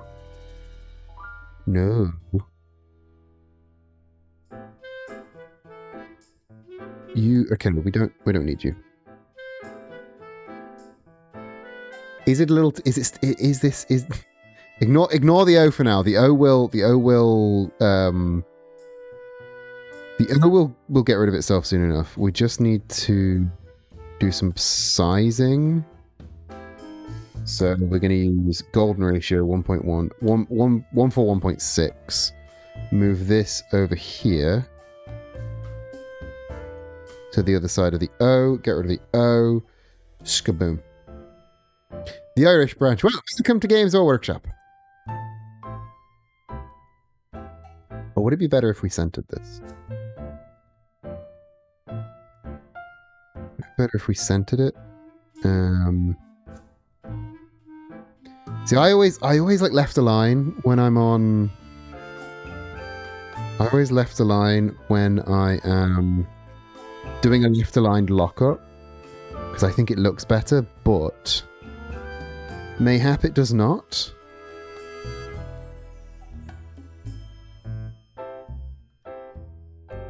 Yeah, I believe I was right. Yes. And now,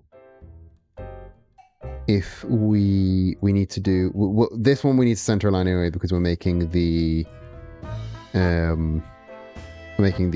vertical lockup.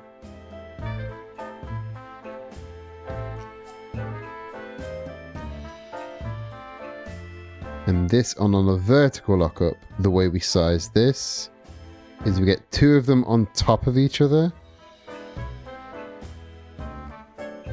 And then we delete that. Line it up with our eye.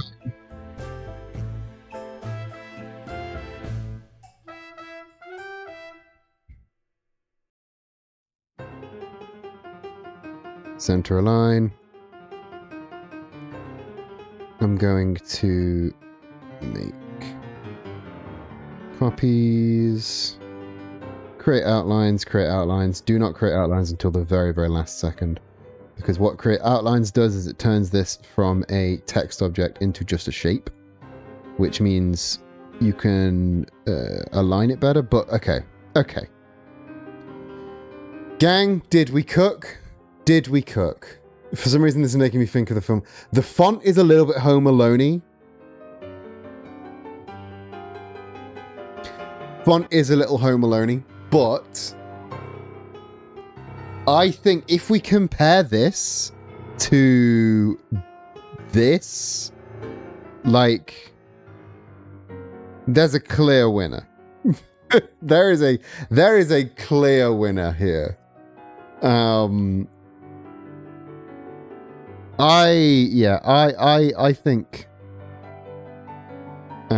think what we've done is good. I just think my stream deck might be playing up a bit. But yeah. Compare what we've made in the last hour to what they threw together. It is a little bit lost. It is a little bit lost. Well, we can like with the text, we can make it yellow. Or we could even split it up and make, let's go into the shape, make this like that. We could do that. It does look a little bit more homespun than either of the old logos. But what we can do here is go, okay, we want an all red version, an all yellow version, with a version for all dark backgrounds. So we'll take our red and we'll go for a really dark shade of red.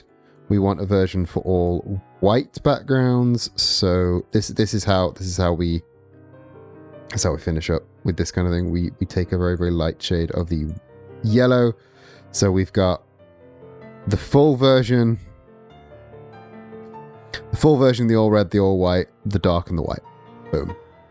Absolutely smashed it. The kerning for AM is somewhat upsetting, but I genuinely don't think you could pull them much closer with serifs. Yeah, they are practically kissing there. Like, that's just an issue with the font.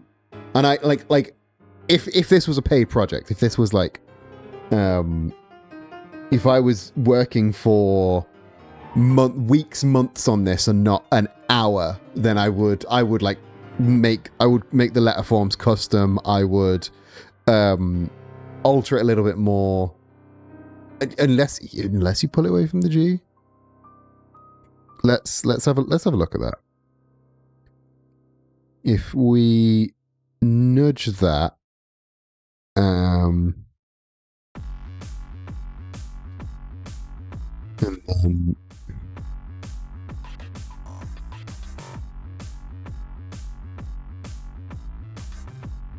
so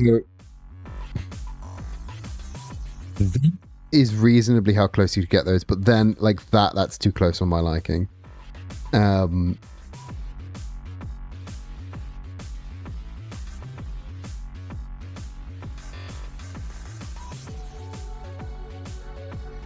It's about as close as you could reasonably get those letters.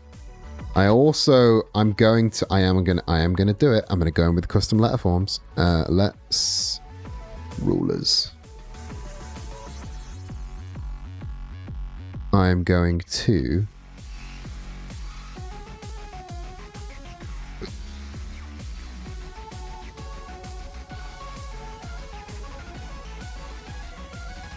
what is this music? This is Necrodancer.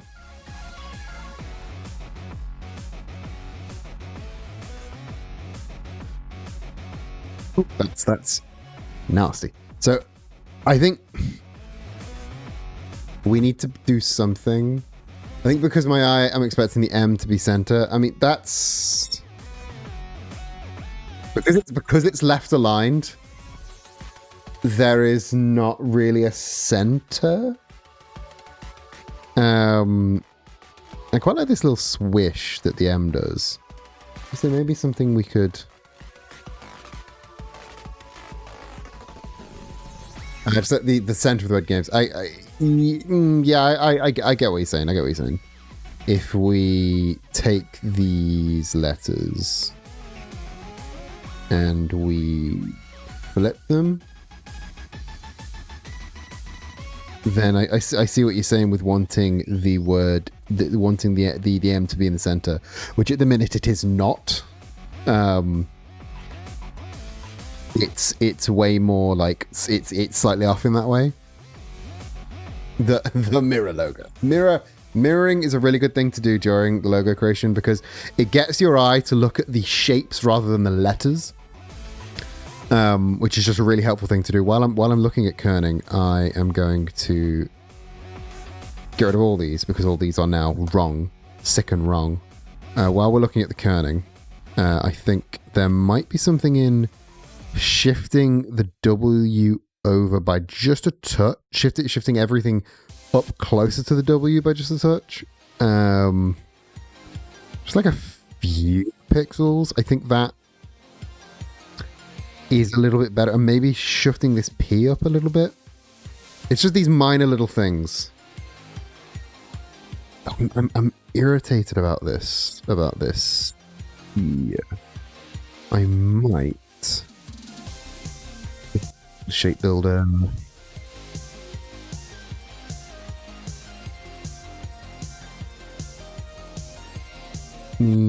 Grab this.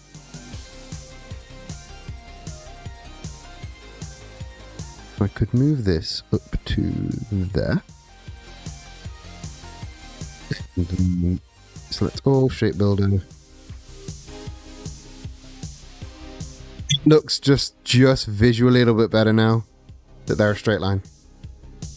The minor things will kill you. Now that being a straight line just pleases me a little bit more.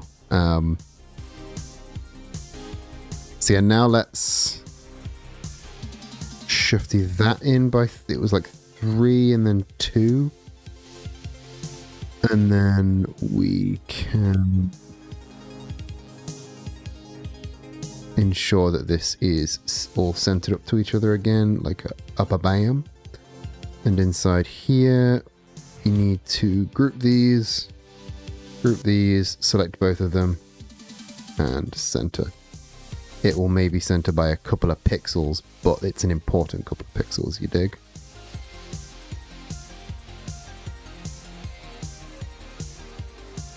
Zoom in. Let's move that down by a couple of pixels.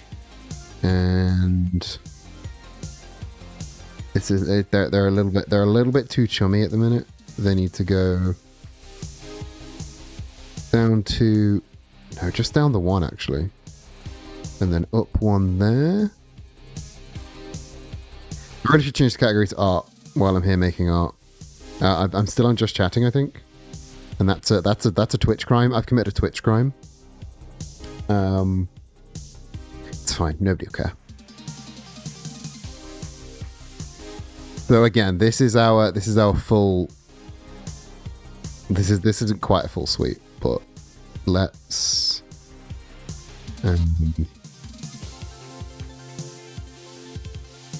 Delete these. We've got this, which is the horizontal. This, which is the vertical. We also need we need a badge. We need a badge lockup as well. So let's copy this out. Let's put these over here so we can't forget them and we can't futz with them. And then let's go into here. So let's badge. Now all the kerning work we did, we need to get rid of it. All the kerning that we just did, remember that because it's gone now. And we're going to a nice big circle. Rip to the kerning, lads.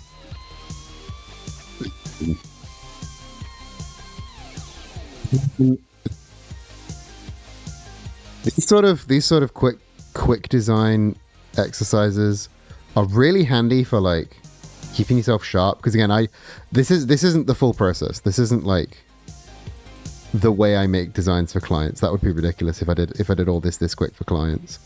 But like, it's the sort of thing that like very much keeps you on your toes. We can't see this. This is one thing. If we visually center that, it looks wrong.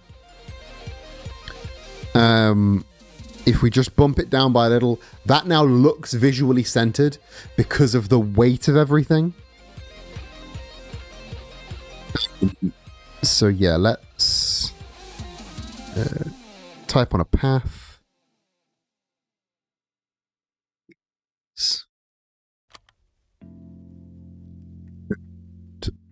We need to make that way smaller.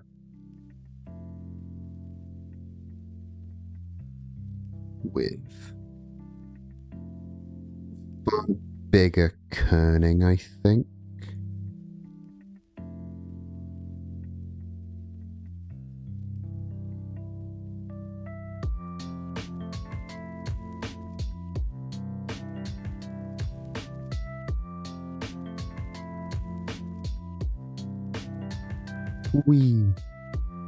This is going to look silly, but these sorts of badges very important to logo design.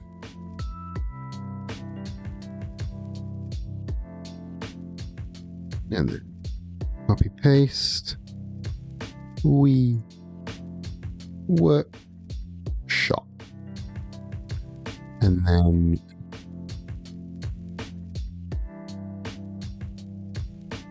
in. Because this is going to look very bad. But, and then I believe if we set that to the ascender,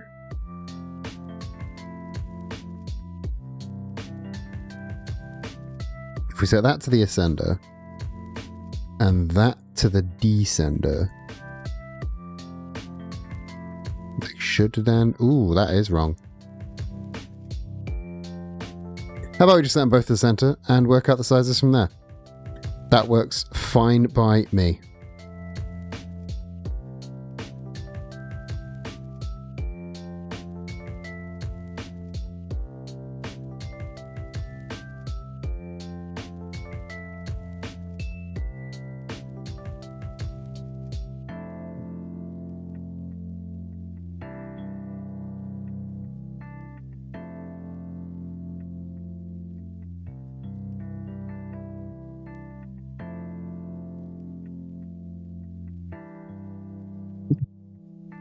Honestly, we were flying by the seat of our pants for a second there, but I think that looks pretty great, don't you? And it can be used for, well, badges. We're going to continue to work on it a little. But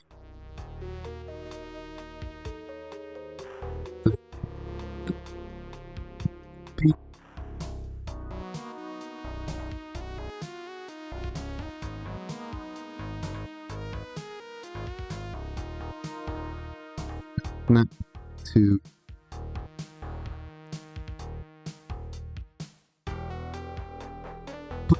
the whole VOD's going to be on YouTube, including this bit. Everything's going to be on YouTube.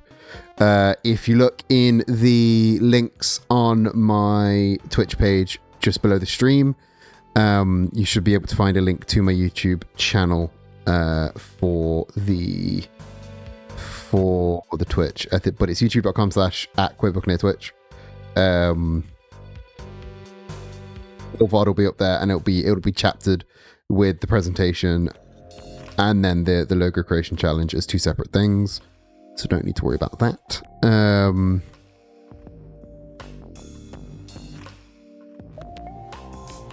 Right.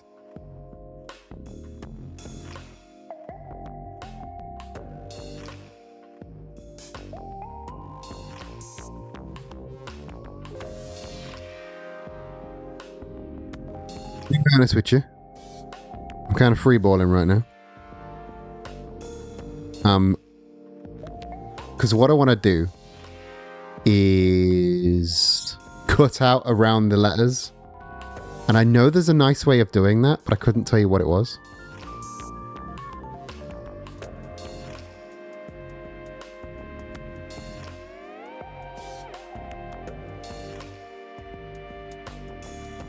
So I'm just going to go back to using the knife.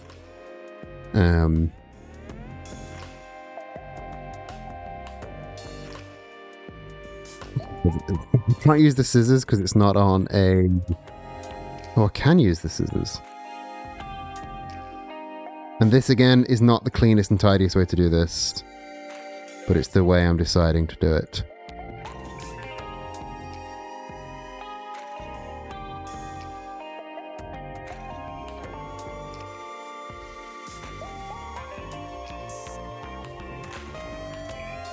Well, that is nasty, actually. Right. What has happened? What has happened to my words?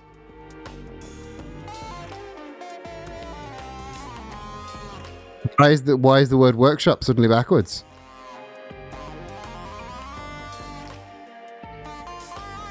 Words are hard. You're so right. Workshop.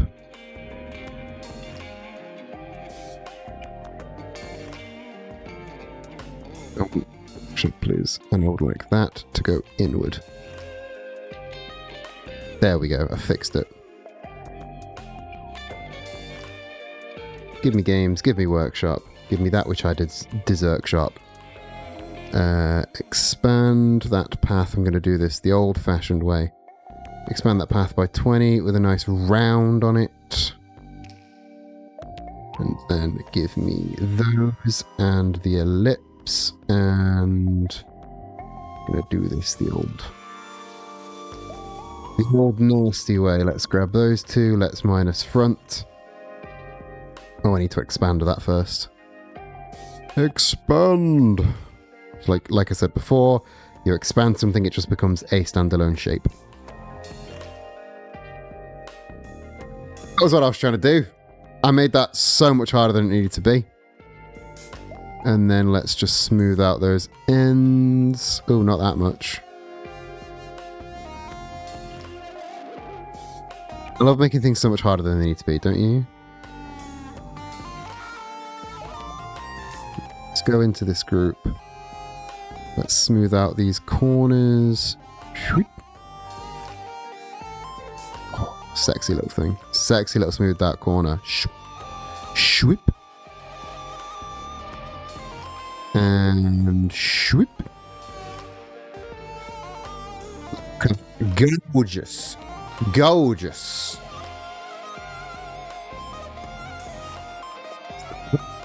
Badge can be added to the rest of them.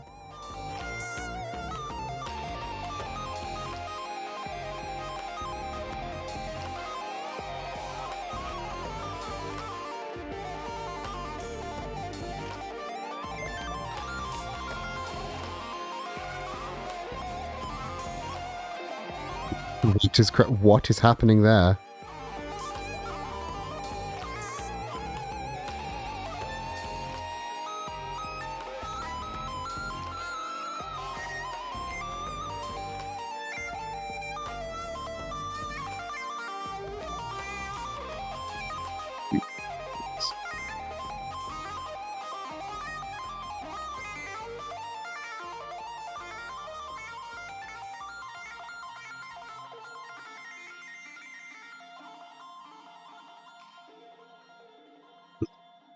I am very happy with that, considering it was an hour's work. What is in that horizontal group that it is not liking? The guides. The guides are in there. I can get rid of the guides. I don't need the guides.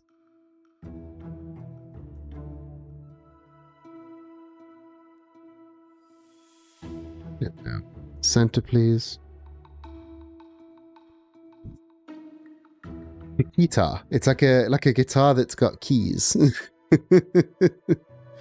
Oh, again, for like an hour and a half's work, I'm really happy with how that's turned out.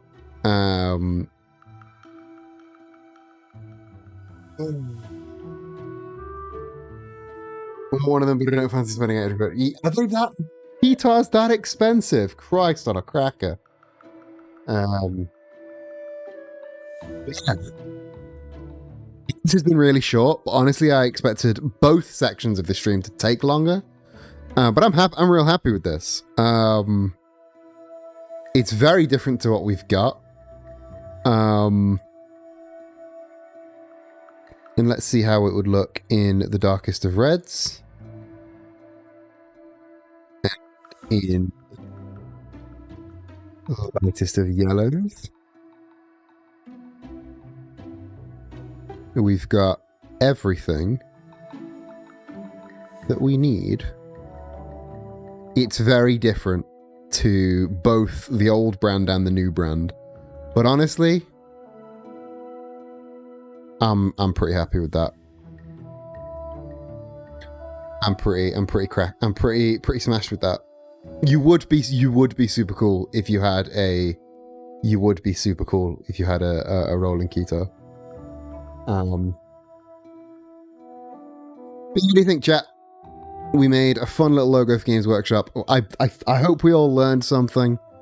And yeah, I'm happy. I'm happy to call this done. Shit, we're in the ad break. I didn't even notice we're in the fucking ad break. Right. While we're in the ad break, I'm gonna go over here so I can save this and you're braced for your ads. Tell me how long the ad is. How long am I? Where am I saving this? Games Workshop. Did you get? Because again, it should be another 3-minute ad, but it probably won't be because I don't know. You seem to be immune to 3-minute ads, which is a great thing to be immune to, honestly. Esports World Cup again. Oh, tragic. Absolutely tragic. So I was like literally just about to wrap up, but it feels wrong to make you watch ads and then immediately wrap up the stream. But I'll be honest, I don't have anything else planned. So I might look for somebody to raid into, because ads are gonna add. Had I known it was coming, I would have hit that snooze button. But alas, we do what we can, and what I tried to do did not work. Let me see who's live so I can try and raid into somebody. My friend Ash is playing Pokemon Quetzal with a bunch of cool people, so we're gonna go raid into Ash. Tell you what I'm gonna do. What I'm gonna do now, right before end of stream, is I'm going to change the category to art. Just so that when I raid, it says I was doing art, because I was doing art. I'll be down for you giving logos the redesign treatment more often, sure. I've always, part of me wants to do this more often, but then I never know if like other people are going to enjoy watching it as much as I enjoy doing it. So if you want to like give me more suggestions for things that you like seeing redone, or even like fictional logos. For a while I had this project over on Twitter years ago where I would take fictional like evil corporations and turn them into like startups. So give them like weird startups. Weird like startup-y logos, so like super simplified, super abstract. And I might bring that back. That was really fun. So if y'all are down with seeing that again, that it was such a good bit. I might have to bring that bit back, or just like repost the stuff on Blue Sky at the very least. But yeah, I probably won't do this every Wednesday, because Monday, Wednesday, Friday is the schedule to get burnout. Remember when I did your horrible queer startups bit was terrible. It was a nightmare. I also did country flags for mega corporations. So I did like a flag of Amazon and a flag of Google. They were horrible. It was a cursed bit, but I might bring it back. So yeah, maybe we'll do some like more speedrun redesigns for like other companies, other like bad redesigns, fictional companies, things like that. If you're down for it, maybe like an every other Wednesday thing. So part of the lesbian one being thoroughly vomited is against like, yes, you're lesbian. I think it was me that suggested that tagline, and I hate it to this day. But yeah, I'm glad you all enjoyed that. Because again, I'm always a little bit nervous to do an art, like do a logo creation stream, because I know that I'm probably not doing it right. Because I'm not like, I didn't go to university for this. I'm completely self-taught. So seeing people like seeing me do my own thing is hard. I get a little bit of imposter syndrome from it, but yeah, like doing it like a couple of hours, it would all be like 2 hours max, I think, would be the challenge. And yeah, maybe I'll get some more commissions out of it. But yeah, that might be a thing that we do. Thanks, Connor. I hope in today's stream I gave off the idea that I know what I'm doing, because I'm pretty sure I do. Again, entirely self-taught, but self-taught in a way that I have actually learned, you know. But anyway, we're gonna raid into Ash and Burn, because Ash, Kloss, Bex, and Lily are all playing a Pokemon Quetzal challenge run, and that sounds really fun. You're professional and your process gets results even if it's not right. That's true. What I am doing works, so therefore it must be right. I know that in my head that is true, but it's you know, imposter syndrome is a real scary thing, you know.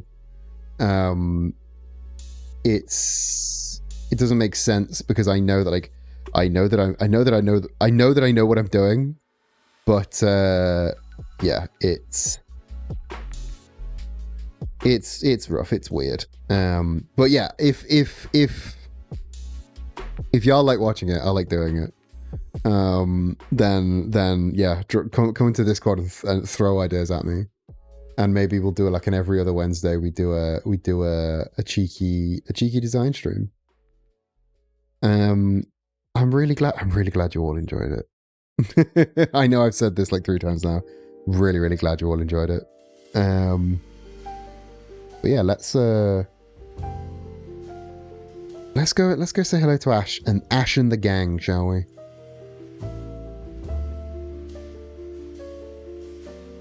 So down for lectures. I might be down to do more lectures. Honestly, the lectures was the lecture at the start of the stream was brand new. I've never brought a PowerPoint to a Twitch stream before, but I channeled my inner teacher. As you can see, I even put my nice teacher clothes on. And I think it went quite well. And again, y'all seem to enjoy it. I hope you learned something. I didn't put learning objectives on because that was too much. But I hope you learned something. More PowerPoints. All right. I'll bear all of that in mind for more streams in the future.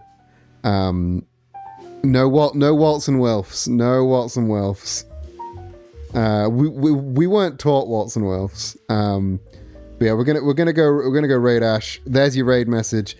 Join the Discord if you're not in the Discord already, and please check out nerdyqueer.com. It's where me and Zach sell pins and candles and badges, and we just restocked the Majima and Tojo clan pins. So if you like Yakuza, you're in a really good space to get some game authentic Tojo clan crests and everything else. But yeah, until Friday, book an ebook follower of the book you are. I hope you have a fantastic rest of your day. I'll catch you in the next stream. Mwah. Love you, bye.